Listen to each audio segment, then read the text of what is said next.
الحمدللہ رب العالمین الصلاة والسلام علی سید الانبیاء والمرسلین اما بعد فاعوذ باللہ من الشیطان الرجیم بسم اللہ الرحمن الرحیم۔ پیارے ناظرین، آج کی اس ویڈیو میں ہم رمضان المبارک میں سحری کے کھانے کے حوالے سے سنیں گے، پڑھیں گے۔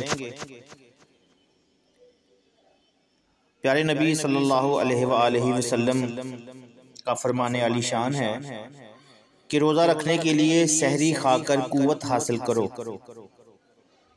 اور دن یعنی دوپہر کے وقت آرام یعنی کلولہ کر کے رات کی عبادت کے لیے طاقت حاصل کرو۔ ابن ماجہ کی حدیث ہے، حدیث مبارکہ 1693 نمبر ہے اس حدیث مبارکہ کا، کہ آپ صلی اللہ علیہ وآلہ وسلم نے ارشاد فرمایا کہ روزہ رکھنے کے لیے سحری کھاؤ اور دوپہر کو یعنی کہ غالباً جو ظہر کا ٹائم ہوتا ہے تب آرام کرو۔ آرام کرنے سے آپ کے جسم میں اور طاقت آئے گی اور آپ رات کی عبادت بھی کر سکیں گے۔ ایک اور حدیث مبارکہ میں آتا ہے،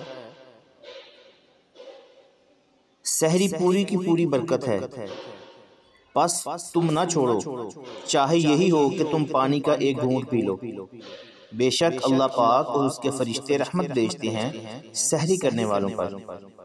سبحان اللہ۔ ایک تیسری حدیث میں آتا ہے، 3 آدمی جتنا بھی کھا لیں ان سے کوئی حساب نہ ہوگا، بشرطے کہ جو کھانا کھایا جا رہا ہے وہ حلال ہو۔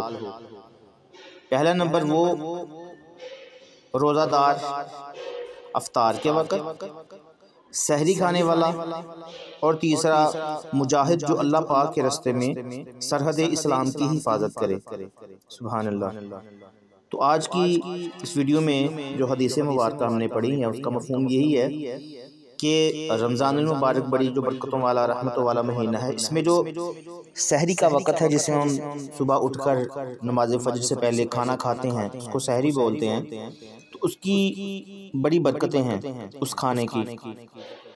اللہ پاک سے دعا ہے کہ اللہ پاک اس ماہ مبارک میں ہمیں خشوع و خضوع کے ساتھ عبادات کرنے کی توفیق عطا فرمائے۔ اس مہینے میں باقاعدگی سے روزے رکھنے کی اور روزہ رکھ کے جن جن احکامات پر عمل کرنے کا حکم ہے ان احکامات پر عمل کرنے کی اللہ توفیق عطا فرمائے، اور جن کاموں سے بچنے کا حکم ہے اللہ پاک ان سے بچنے کی توفیق عطا فرمائے۔ آمین ثم آمین۔